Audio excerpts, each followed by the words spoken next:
함께 만들어가는 방송 LBC 방송국입니다. Lecture and Broadcasting for Culture. 안녕하십니까. 화술 강좌 강의실에 오신 것을 환영합니다. 저는 화술 강의를 맡고 있는 LBC의 임철웅 소장입니다. 오늘은 거짓말을 주제로 여러분들하고 얘기를 해볼 거예요. 거짓말을 잘하는 방법을 가르쳐 드리는 건 아니고 거짓말을 조금이나마 간파해내는 방법에 대해서 좀 말을 해보려고 해요. 오늘 말씀드리는 내용 중에 사례 부분은 21세기 북서에서 나온 거짓말을 간파하는 기술이라는 책에서 인용을 좀 하도록 하겠습니다. 딱히 그 출판사는 거기서 받은 건 없어요. 오늘은 거짓말을 얘기를 할 텐데 실제로 사람들이 하는 거짓말에서 한 80%는 상대한테 들키지 않는다고 그래요. 이 거짓말을 생각을 해보면 우리가 태어나서 가장 처음 해본 거짓말은 어떤 게 있을까요? 사람이 거짓말을 하는 게 가장 처음에 거짓말을 시도하는 것은 자기 자신을 위해서라고 그래요. 그 다음에 나이가 들면 상대를 위해서. 예를 들면 이런 거죠. 뭐를 깼거나 아니면 어머니가 자주 쓰는 화장품을 망가뜨려 놓고 제가 안 그랬어요. 집안에 자기밖에 없었음에도 불구하고 자기가 안 그랬다는 거짓말을 하죠. 그게 이제 처음으로 시작하는 거짓말이죠.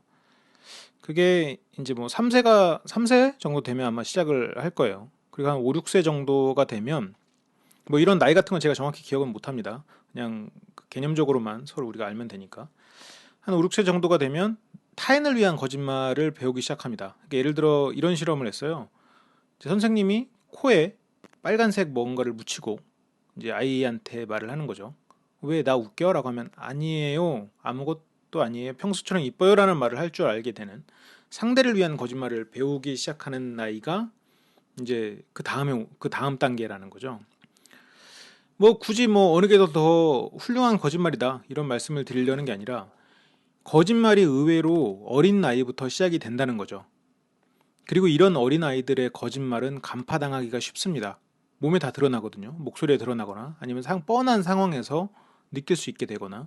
근데 우리는 그렇게 3세부터 훈련이 돼서 지금까지 굉장히 오랜 시간 동안 거짓말을 해온 사람들이기 때문에 그 거짓말을 간파하기가 쉽지가 않죠. 선이든 악이든. 그럼에도 불구하고 저는 오늘 거짓말에 대한 얘기를 좀 나눠볼까 합니다. 우리 면접 보거나 아니면 자기소개서 이런 거 쓸 때 자신의 장점에 대해서 과장해 본 적 다 있죠. 심지어 완전히 날조하는 그런 경우도 있고요. 이런 경우에도 보통 90%가 이런 경험이 있다고 해요. 자신의 장점에 대해서 과장하거나. 그래서 자기소개서는 자기의 경험을 다시 떠올리는 게 아니라 이제 창작물이다라는 그런 농담들도 많죠. 대학생들의 컨닝은 어떤가요? 이것도 거의 한 70% 가까이 혹은 80% 가까이도 컨닝을 경험해봤다라는 얘기를 하죠. 저도 가끔 이제 그 학생들 시험 기간에 들어가서 뭐라 그러죠? 감독을 하는데 참 안타깝게도 많은 사람들이 컨닝을 하다 적발이 돼요. 제가 이제 약소한 것들은 잘 집어내지 않지만 저 같은 경우에는 이제 오픈북으로 시험을 보는 경우에도 그렇게 컨닝이 시도가 되더라고요. 심지어 이제 끝나고 나가면서 이제 친구한테 자기가 그 답안을 써놨던 복제본을 나눠준다거나 이렇게 해서 아주 그냥 확실히 걸리는 경우도 있고. 그래서 제가 이제 여러분들한테 오늘 거짓말에 대한 얘기를 할 텐데 이 거짓말에 대한 오해가 굉장히 많습니다. 사람들이 이제 거짓말쟁이 하면 거짓말쟁이처럼 보일 거라고 많이 생각을 하잖아요. 거짓말쟁이는 막 찔리는 눈빛을 보이거나 눈을 마주치지 못하고 아니면 뒤로 숨어서 킥킥거리거나 그런 모습을 보일 거라고 생각하지만 그건 아닐 수도 있어요. 그냥 단순히 불안하거나 그냥 극단적인 두려움, 슬픔 이런 것들이 생겼을 때도 웃음이 터져 나올 수 있습니다. 그리고 많은 사람들이 생각하기에 이제 그 사람의 바디랭귀지를 읽으면 이 사람의 거짓말을 알아낼 수 있을 것이라 라는 그런 착각을 하시는데 실제로 그렇지 않아요. 그 정도가 되려면 엄청난 훈련을 해야 되고 그 사람이 말하는 거를 평소 모습을 녹화해 놓고 거짓말할 때 모습을 녹화해 놓고 그것의 차이를 분석해 가면서 그 사람의 거짓말을 간파해낼 그 정도도 쉽지 않죠. 그러니까 뭐 입을 만진다거나 코를 극적인다거나 뭐 이렇게 뭐 꼼짝거리고 몸을 뭐 부산하게 움직인다거나 이런 것들이 거짓말쟁이의 바디랭귀지라고 생각을 하는데 일리는 있어요. 어린아이들 같은 경우에는 거짓말을 할 때 가능하면 이제 입으로 손이 가거든요. 거짓말을 하려고. 그래서 이제 그게 나이가 들면 아, 입으로 바로 손으로 가면 거짓말이 걸리는구나라고 생각하고 뭐 그 입으로 가던 손을 이제 다른 데로 가거나 가려고 하는 걸 못 가게 해야 되니까 다른 데를 만지거나 뭐 그렇다는 얘기가 나올 수 있는데 근데 또 생각해 보면 그냥 단지 불안함도 그 사람을 그렇게 만든다는 거죠. 그래서 그것만으로 이 사람이 거짓말이다라고 단정 짓는 건 내가 이 사람이 거짓말처럼 보이니 이 사람이 거짓말하는 다른 이유를 찾아보자 이런 식이 되는 거거든요. 일종의 답을 정해놓고 근거를 찾아내는 거죠.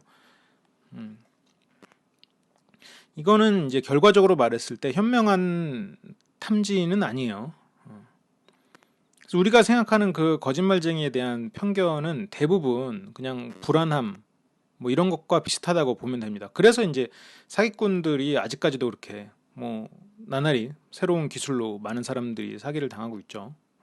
거짓말도 하루에 아까 말했다시피 그 5번의 교류 중에 한 번은 거짓말이라고 하는데 그리고 우리가 지금까지 살아오면서 얼마나 많은 거짓말을 했습니까?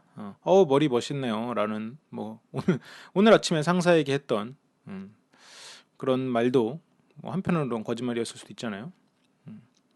그리고 거짓말을 하는 동안 뭐 멈칫거리고 뭐 더 막 자세히 얘기하려고 애를 쓰고 뭐 아니면 애매하게 표현하고 그리고 중간에 자꾸 호응을 유도하고 그러는 것이 거짓말쟁이의 태도이라고 뭐 볼 수도 있겠죠. 근데 그것도 역시나 상황에 따라 다릅니다. 이렇게 다 상황에 따라 다른데 도대체 오늘 무슨 얘기를 하려는 거야? 라고 물어보시겠죠. 그럼에도 불구하고 여러분들이 참고할 만한 내용들이 있어서 여러분들에게 몇 가지를 좀 가르쳐 드리려고 해요. 그리고 또 하나는 지금 방금 제가 말씀드린 거짓말에 대한 오해 부분은 여러분들이 거짓말을 하지 않을 때 굳이 그런 태도를 보여서 거짓말로 오해받지 않으셨으면 하는 생각에 말씀을 좀 드렸습니다. 이건 뭐 바디랭귀지 부분에서도 어느 정도 제가 언급을 했던 것 같아서 그냥 넘어가도록 할게, 그 정도로 언급하고 지나가도록 하겠습니다. 거짓말을 간파하는 기술이라는 이 책에 보면 거짓말 스캐너라는 것이 나와요. 이것은 이제 4가지의 큰 그림으로 보는데 저는 이거를 그대로 여러분들에게 다 말씀드리진 않을 겁니다. 제가 그동안 이제 대화나 화술을 연구를 하고 여러분들 많은 분들에게 이제 강의를 하면서 그런 것들하고 좀 섞어서 여기서 여러분들이 꼭 필요한 부분 그리고 평소에도 쓸만한 부분들만 가지고 여러분들한테 좀 설명을 드리려고 해요. 그래서 거짓말을 간파하는 데 있어서 바디랭귀지 이 사람의 태도 뭐 어차피 말은 그 거짓말 할 테니까 그 말 내용만 가지고 거짓말을 찾아내긴 힘들 거라고 가정했을 때 그 사람의 바디랭귀지가 거짓말을 나타내는 대부분의 것이라고 많은 사람들이 오해를 하죠. 하지만 이 바디랭귀지는 7%도 10%도 안 되는 그런 정도의 영향을 미친다고 해요.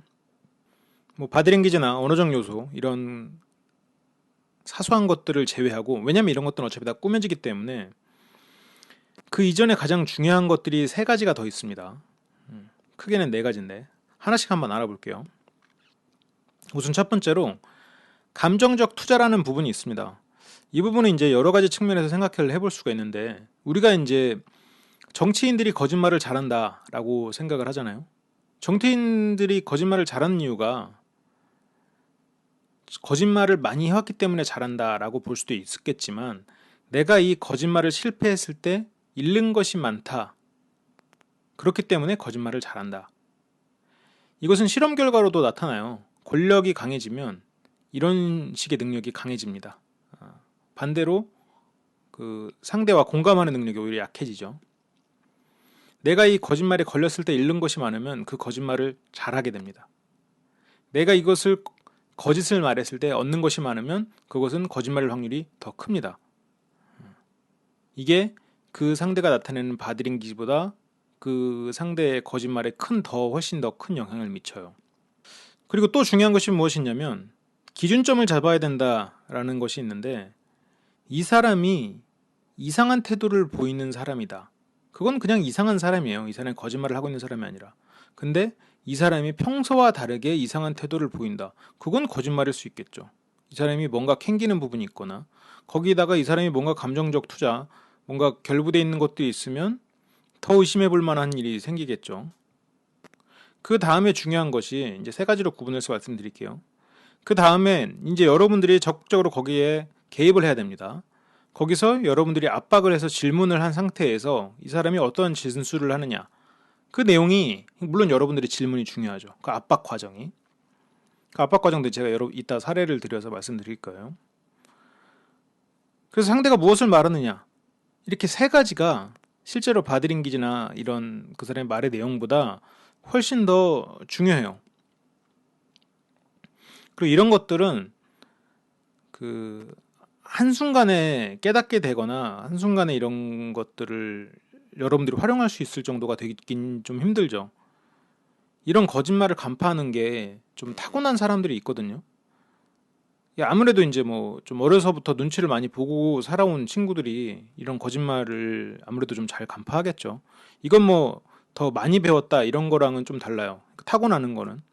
근데 아무래도 이제 뭐 이론적인 걸 배우고 사람을 보면서 연구를 하고 이러다 보면 이런 거짓말을 간파하는 데 있어서 더 높은 능력을 발휘할 수는 있겠죠. 근데 기본적으로는 뭐 사람마다 좀 차이는 있을 수 있다라는 거를 말씀드리고, 다시 앞에 돌아가서 이제 아까 기준선이라고 말씀을 드렸어요. 감정적 투자 부분은 좀 말씀을 드린 것 같고, 기준선. 여러분들 그 거짓말 탐지하는 예능에서도 가끔 나죠. 손 올려놓고 거짓말 묻는 거. 그거 해보셨는지 모르겠는데 그게 이제 어떻게 되냐면 처음에 손을 올리고 그 자기 평소 상태를 입력해요. 그걸 읽어드려요. 그 다음에 질문을 하고 분석을 하는 이런 식의 프로세스로 돼 있거든요. 그게 어떤 프로세스냐면 그 기계조차도 상대의 기준점을 잡는 거예요. 그게 뭐 3, 4만 원짜리 아주 그냥 집에서 갖고 놀으라고 파는 거니까 그게 뭐 얼마 정확해봤자 얼마나 정확하겠습니까마는 거짓말을 간파하는 프로세스는 그렇다는 거죠. 이 사람의 평소와 이 질문을 받았을 때의 차이가 어떤가 그것을 간파한다. 그것을 차이를 분석한다는 것이 그게 거짓말 탐지기의 논리적인 프로세스입니다. 이 거짓말 탐지기도 실은 통계적으로 접근하기 시작하면 이제 할 말이 굉장히 많은데 오늘은 이제 그런 얘기를 하려는 건 아니니까 상대가 어떻게 평소에 말하고 행동하는가를 알면 이 사람이 어떻게 거짓말을 하고 있는지를 알 수가 있겠죠. 이 사람이 평소에 어떻게 대답을 해왔고 얼마만큼 명확하게 얘기를 하는지를 알면 스트레스를 받았을 때까지 모습을 알면 지금은 스트레스를 받았는지 거짓말하고 있는지 분명히 알 수 있겠죠. 기준선을 잡기 위해서 근데 내가 모르는 사람을 만났는데 이런 기준점을 잡으려면 물론 그래서 친한 사람끼리는 거짓말을 잘 간파할 수 있어요. 특히나 이제 이런 육감이라고 그러잖아요. 여자의 육감. 여자는 아무래도 남자에 비해서 이건 전 시간에 다 설명을 했습니다. 그렇게 좀 뛰어나기 때문에 여자의 육감이라는 단어도 나오는 거고 그래서 남성들이 가장 두려워하는 사람은 아내입니다. 가장 친밀하고 자신의 그 방금 말씀드린 감정적인 투자가 크죠. 남편의 외도는 나한테 큰 상처를 줄 테니까 그것에 대해서 촉이 곤두서 있는 상태에서 평소의 모습까지 알고 있는 이 사람의 기준도 잡혀 있는 상태. 그러면 누구보다도 이 사람의 거짓말을 잘 간파하겠죠. 그래서 당연히 아내의 육감이 가장 무서운 겁니다, 원래. 그런데 처음 보는 사람 아니면 뭐 처음 보는 사람의 거짓말을 간파해야 되는 상황까지는 없겠지만 뭐 혹시라도 있겠군요. 처음 보는 사람에게 거짓말을 간파해야 되는 경우가 많죠, 실은. 처음 보는 사람의 거짓말을 간파하려면 기준선을 잘 잡아야 돼요. 쉽지 않아요. 처음 보는 사람의 거짓말을 잡는 건. 이게 우리가 예전에 이제 훈련을 했던 경청, 칭찬 이런 것들이 들어갑니다. 질문, 경청, 칭찬. 거기서 뭐 압박하는 질문 이런 걸 하는 게 아니라 이 사람이 평소 사소한 것들에 어떻게 반응을 하는가, 어떤 식의 말투를 하는가, 원래부터 설명을 좋아하는가, 아니면 원래 약간 말을 좀 더듬고 말하는 것 자체를 불편하게 생각하는 사람인가, 아니면 어조는 얼마나 높은가 낮은가, 시선은 평소에 어디를 많이 향하는가, 경청, 그래서 열린 질문 이런 걸 통해서 상대가 계속 말을 더 많이 하게 만들어야겠죠. 가능하면 내가 이 사람이 거짓말이라는 그 사안에 대한 것에 접근하기 전까지 이 사람이 가능하면 많은 말을 할 수 있게 만들어 주는 게 기준선을 잡는 데 있어서 이 사람이 원래 어떤 사람인가, 거짓말과의 그 갭을 찾아내는 데 있어서 도움을 주겠죠. 그래서 제가 이것과 관련해서 오프라인 강의 같은 경우에서는 이제 동전을 숨기고 대화를 통해서 한번 찾아보는, 어느 손에 숨겼는지 아니면 누가 숨겼는지 이런 걸 해봤는데, 제가 이걸 오프라인 강의를 듣고 모든 동전의 위치를 맞춘 학생이 있었어요. 정말 대단하더라고요. 제 강의하는 이론에 대해서 조금 더 확신을 가지게 됐죠. 오늘은 이거를 굳이 2시간까지 끌지 않기 위해서 가능하면 간단하게 좀 설명을 드릴게요. 그리고 이 상대의 기준선을 잡는 경우에는 상대의 바디랭귀지를 읽을 때랑 비슷하긴 한데, 사소한 거 하나하나까지 너무 캐치하려고 하기에는 좀 어려워요. 그리고 그러다 보면 놓치는 것도 많고, 그래서 이게 좀 전체적인 큰 그림을 자꾸 보려고 애를 써야 됩니다. 그리고 그게 좀 감각적으로 느껴져야 돼요. 그래서 이 감각적이라고 하면 너무 추상적인가? 그래서 내가 이 사람의 눈을 얼마나 깜빡거리는지 보려고 눈만 쳐다보고 있으면 다른 데를 놓치거든요. 이제 그렇게 하면 안 되고, 이렇게 좀 전체를 보면서, 내가 이 사람의 전체를 보면서도 이 사람의 눈이 아까랑 좀 더 깜빡거리는데? 라고 느낄 수 있잖아요. 그게 좀 더 명확한 게 객관화가 되면 정말 강력하게 상대의 거짓말을 간파할 수 있는 능력이 생긴다라고 저는 이론적으로 여러분들에게 말씀드릴 수 있습니다. 근데 그 정도 수준까지는 저도 아직 안 됐고, 저도 이제 좀 감각적으로 이 정도 차이가 있겠구나. 그래서 질문을 통해서 상대가 어떤 대답을 하고 아까와 어떤 차이가 있구나, 이런 식의 이제 찾아 나가는 거죠. 그리고 이 사람이 뭐 얼마만큼 움직이는지, 그리고 목소리 같은 것도 아까 말씀드렸고, 그리고 기준점과 이 사람이 거짓말을 할 때의 차이가 여러 가지가 있지만, 거기에는 바디랭귀지와 더불어 단어 선택에도 있어요. 제가 예전에 지니어스라는 프로를 봤었는데, 그때 그 전략윷놀이 아니면 의심윷놀이라는 그 게임을 했어요. 내가 남들이 모르게 유슛놀이 같은 걸 이제 숨겨서 던져서 윷이 안 나와도 윷이라고 하면 윷을 갈 수가 있는 거예요. 그럼 남들이 의심했을 때 그게 거짓말이면 이 사람은 자신이 이제 실패하는 거고, 아무도 의심하지 않으면 윷을 갈 수 있는 거죠. 어떤 것이든 말할 수 있는 거예요. 여기서 이제 재밌는 게, 이게 뭐 편집을 그렇게 해서 그런지 모르겠지만, 거짓말을 하고 있는 사람은 가겠습니다라고 말을 해요. 그러니까 무슨 말이냐면 윷 가겠습니다 라고 말을 해요. 진실을 말하는 경우엔 윷 나왔습니다 말을 하더라고요. 이제 거기 나오는 그 참여자 중에 한 2사람 정도가 계속 그런 실수를 했어요. 근데 그거를 간파하는 사람은 없더라고요. 그것만 보면 물론 그거를 그 페이크로 쓸 수도 있겠죠. 근데 결과적으로 봤을 때는 계속 그런 실수를 하더라고요. 내가 거짓말일 때는 나온 건 아니니까 가겠습니다라는 표현을 바로 써요. 윷 가겠습니다. 나왔을 땐 윷 나왔습니다. 재밌죠? 아니 어떻게 그런 거에 당하지라고 생각하지만, 거기에서 날고 긴다는 똑똑한 사람들도 그 상황에서는 그 거짓말을 그렇게 명확하게 명쾌하게 다 잡아내지는 못했었습니다. 재밌죠? 굉장히 단순한 단어의 선택임에도 불구하고, 이 사람이 평소에 안 쓰는 단어 혹은 애매한 단어, 이런 것들을 하면 의심을 해볼 수 있겠죠. 의심을 해볼 수 있는 거지, 그게 거짓말은 아닙니다. 뭐 요즘에 프레임, 팩트 이런 단어를 많이 쓰는데, 자꾸 이제 그 프레임을 크게 가져가려고 하는 그런 단어들이 있어요. 일종의 이건 뭐야, 어쨌든 뭐 이런 단어들 있잖아요. 아마 그럴걸, 이런 단어들, 상황을 애매하게 만들어버리는, 말하자면 비슷한 거라고 할 수 있지라던가, 이런 것들이 의심해볼 만한 여지가 생기는 거죠. 꼭 뭐 코를 만지고 입을 만지고 이런 바디랭귀지만이 다가 아니라는 거예요. 그리고 갑자기 그런데 하면서 뭔가 말을 다른 식으로 화제를 돌린다거나, 그리고 시제나 아니면 그런 인칭 같은 게 갑자기 애매해질 때가 있어요. 내가 갔었어 라고 말할 거는 갔었지 이렇게 주어가 갑자기 사라진다거나, 그리고 장소나 묘사가 이제 마찬가지로 좀 애매하게 떨어지는 것들. 그러니까 이런 것들이 우리가 이제 더 상대의 정보를 많이 수집하고 더 많이 캐치하면 캐치할수록 상대의 거짓말을 간파할 확률이 높아지죠. 근데 이거는 의심의 여지가 생기는 거지, 이걸로 거짓말을 했다 아니다는 결론 지을 수 없어요. 여러분들한테 이제 의심의 근거를 알려드리는 단계라고 보시면 돼요. 기준점을 잡았고 상대와 몸과 단어를 통해서 얼마만큼 차이가 나는지를 통해서 의심의 여지. 근데 이 의심나는 부분 있잖아요. 갭 같은 부분, 이 갭이 생기는 부분들, 이 부분들을 통해서 상대를 압박해 나가야 되거든요. 이제 이따가 그거 부분을 가르쳐 드릴 텐데, 그러기 위해서 상대를 압박하기 위해서는 정보를 많이 수집을 해야 돼요. 아까 시험 감독 얘기를 했는데, 시험 감독 들어오는 선생님들이라고 할게요. 선생님들 중에 가장 악질적인 선생님들이 어떤 선생님들이냐면, 처음에 들어와서 시험지를 안 와줘요. 그 다음에 감독 안 하는 척해. 딴짓하는 척해.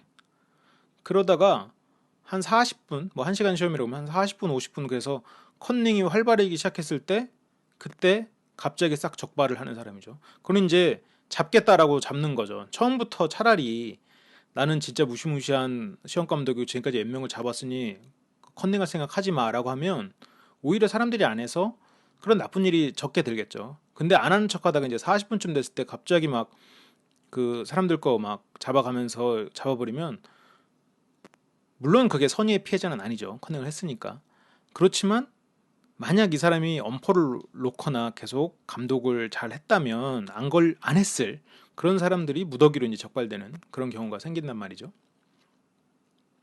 근데 우리는 뭐 역으로 상대의 거짓말을 간파하려면 아까 처음에 말했다시피 이 사람의 말을 경청하고 최대한 많은 말을, 평소의 단어를 많이 듣는 게 중요하고, 그러면서 이 사람이 앞뒤가 안 맞는 것을 나중에 나오게 하려면 앞 얘기가 나와야 뒤 얘기랑 안 맞는 경우가 생기겠죠. 그래서 가능하면 친밀도를 높여놓는 게 좋습니다. 이 사람이 많은 얘기를 하게 만들고, 그리고 많은 그 행동을 하게 만들고. 재밌죠? 그 언더커버 같지 않나요? 처음부터 상대랑 대결을 신청하는 게 아니라 이 조직에 스파이로 들어가서 상대의 정보를 캐내고 그거를 통해서 상대를 무너뜨리는, 뭐 그렇게 생각하면 재밌습니다. 물론 이게 여러분들이 이게 감정적으로 굉장히 개입된 상황이면 힘들 수 있겠지만 지금 우리는 이것을 배우고 훈련하는 상황이니까. 그리고 거짓말에 또 결정적인 단서들이 몇 가지가 있는데, 거짓말은 전달을 하려는 게 아니잖아요. 상대를 설득을 하려고 하는 게 거짓말이거든요. 내가 정보가 있으면 전달을 해요. 내가 정보를 왜곡시키려면 상대를 설득해야 됩니다.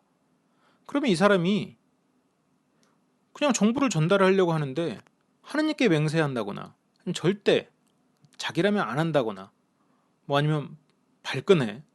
그리고 교묘하게 이제 그 나를 가해자로 만드는 그런 말들. 아니 어떻게 나한테 그런 식의 질문, 어떻게 그런 의심을 할 수 있어라던가, 교묘하게 역할을 이제 바꿔버리는, 이제 발끈하는 그런 행동들. 단순히 정보를 나누는 데 있어서 왜 저런 게 개입돼야 되는지라는 것을 냉정하게 살펴볼 필요가 있습니다. 이 사람이 감정적으로 호소를 하고 그것을 통해서 뭔가를 설득하려고 했을 때 그건 거짓말일 가능성이 크겠죠.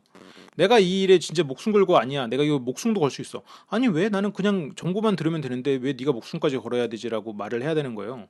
거기서 그 사람이 거기서 목숨을 건다는 건 거짓말일 가능성이 오히려 더 높다는 거겠죠. 뭐와 관련된 얘기는 아니었습니다. 그리고 이 사람이 너무 이제 약한 모습을 보인다거나 자기 비하를 시전해요. 시전한다는 표현 좀 이상한가요? 자기 비하를 해요. 그런 것도 문제가 있어요. 왜냐하면 자기를 약자로 보이게 함으로써 동정받을 여지를 만들어서 프레임을 그런 쪽으로 가져가는 거거든요. 이런 것도 의심해볼 여지가 있습니다. 이 사람이 설득하려거나 하려고 한다거나 너무 후퇴하려고 한다거나, 이거는 뭐 꼭 그렇진 않은데 원래 말투가 그런 사람도 있는데 그 질문을 따라하는 경우 있어요. 어젯밤에 뭐 했어? 어젯밤에 뭐 했냐고? 이것도 응? 못 들었어? 라고 뭐 물어봐야겠죠. 뭐 아무튼 그건 그렇고 하면서 뭐 얘기를 돌린다거나. 어젯밤 일 말도 하지 마. 내가 어젯밤 거기 어디였어? 아무튼 거기 가려고 버스를 탔는데 그 운전기사가 얼마나 운전을 험하게 하는지.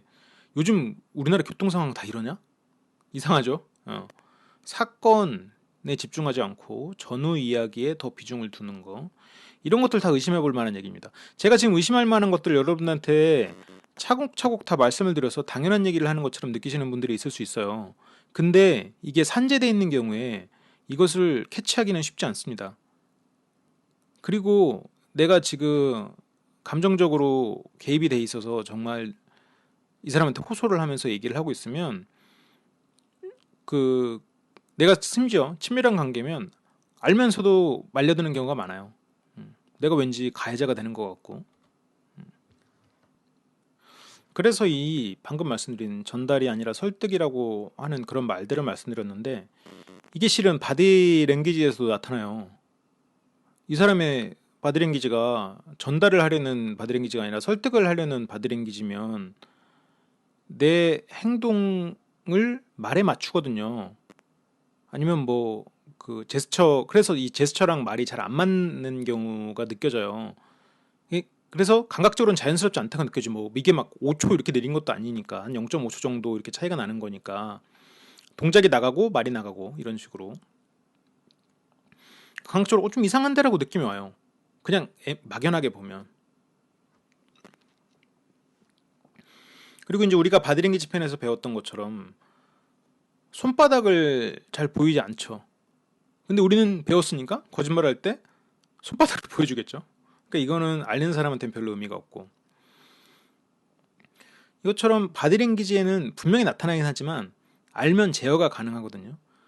그래서 이게 그래서 바디랭귀지가 그 다른 것들에 비해서 크게 개입되지 않는다는 얘기를 하는 거예요. 그래도 아무래도 좀 더 수비적인 태도가 나오기가 쉽겠죠. 내가 마이크를 잡고 있는 상황에서 혹시라도 여러분들이 제가 뭘 말하는지, 어떤 영상을 말하는지 좀 감이 오시는 분들은 한번 참고해 보세요. 거짓말을 하는 사람들이 만약 연설을 하면 거짓말을 하려는 순간에 마이크가 자기 입에 가까이 있음에도 불구하고 마치 다른 곳에 있는 마이크를 옮기는 것처럼 마이크를 잡고 이렇게 한번 흔들거나, 물론 시간을 벌기 위해서 그러는 거기도 있지만 그런 식으로 마이크를 가리려다 말려다 이런 포즈를 취합니다. 뭐 그 외에도 여러 가지 것들이 있지만 바디랭귀지 편에서 말씀드렸던 수동적인 태도, 그리고 언어와 불일치하는 경우에는 바디랭귀지 쪽을 우리는 더 믿을 수밖에 없어요. 거짓의 연설 혹은 거짓된 그 태도라고 보여졌던 사람의 영상들을 다시 한번 찾아보시면 제가 말씀드리는 내용을 조금 더 이해하실 수 있을 겁니다. 아니면 뭐 지금 떠오르셨을 수도 있고요. 그래서 제가 여러분들한테 이제 가장 중요한 압박 질문에 대해서 이제 말씀을 드릴 거예요. 이제 여러분들은 의심을 했어요. 이 사람이 아무래도 나한테 거짓말을 하는 게 확실한 것 같아. 근데 계속 발뺌을 해요. 그럴 땐 과연 어떻게 해야 될까?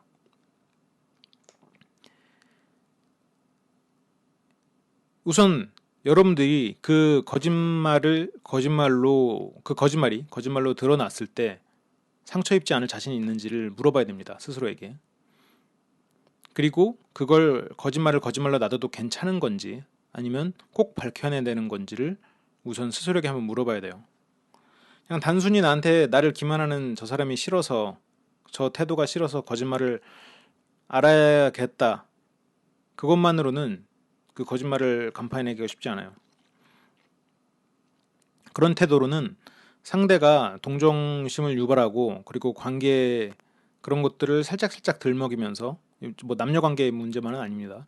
그런 것들을 들먹이면서 상대에게 자꾸 진실인 것처럼 그것을 계속 주입하면 결국 백기를 들게 됩니다.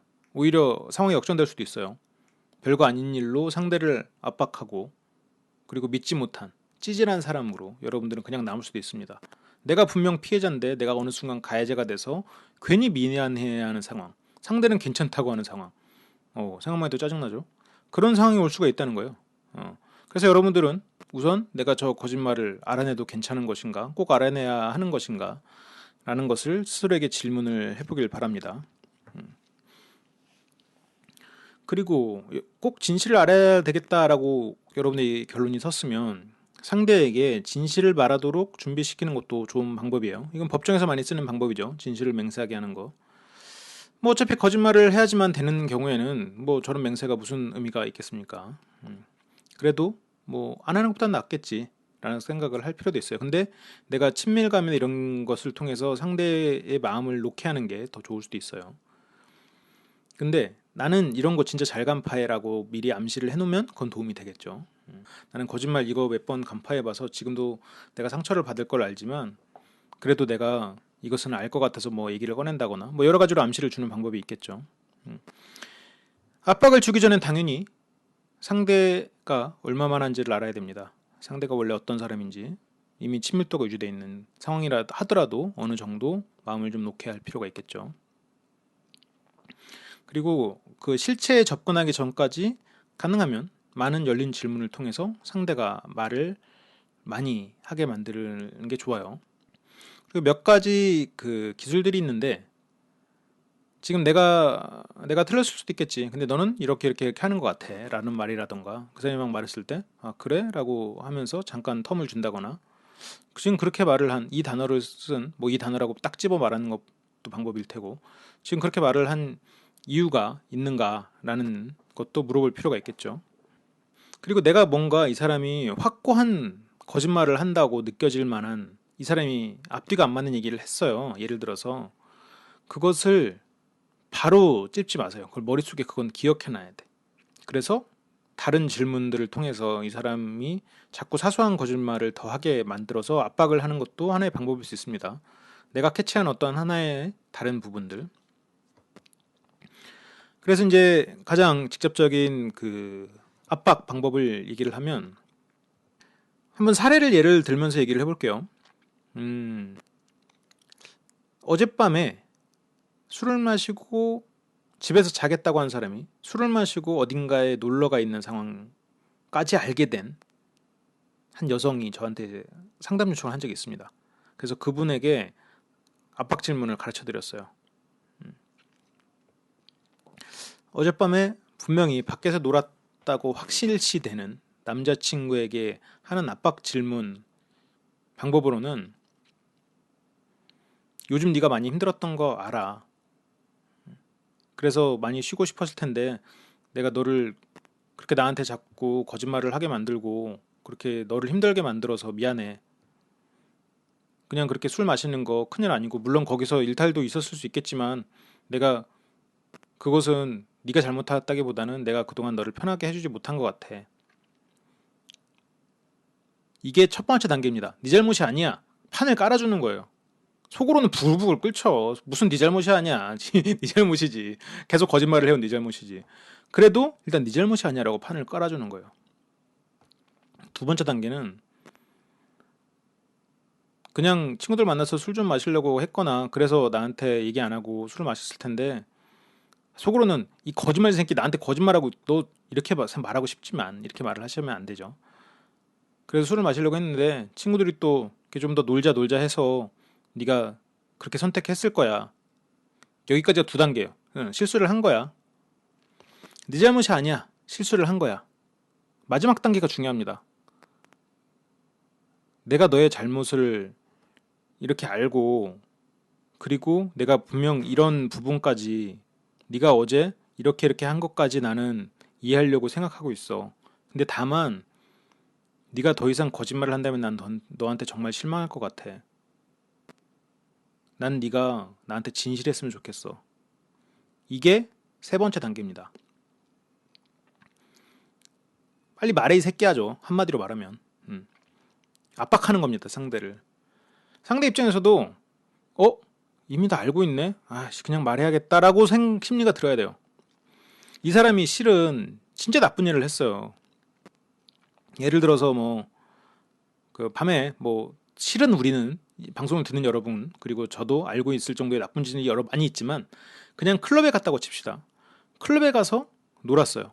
그런데 이 여성이 너는 그냥 집에서 게임하느라 밤을 샜을 거야 라고 말을 하면 이 남자는 말을 못해요.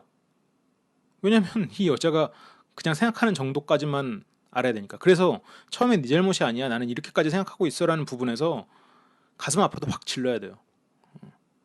그래야 마지막에 압박할 때 이 사람이 압박이 먹혀. 그래서 처음에 그 질문을 스스로에게 하라는 거예요. 이 거짓말을 내가 간파해도 괜찮은지 안 괜찮은지를. 그래서 내가 상처받을 수 있는 그 부분까지도 한도를 해놔야 돼. 그래서 생각을 해야 되죠. 그 사람의 거짓말을 간파했어. 그 후에는 내가 갑이 되겠지. 하지만 이 사람이 나에게 거짓말을 하고 그리고 그 짓을 한 것을 나는 기억에 남겠지. 그걸로 괜찮아? 뭐 괜찮다면 그걸로 가는 거지. 그리고 이 사람이 다시는 그런 일이 안 일어난다는, 혹은 그런 일을 2번 할 거 한 번 한다라던가, 뭐 이제 그거는 본인들의 문제겠죠. 당사자들의 문제겠죠.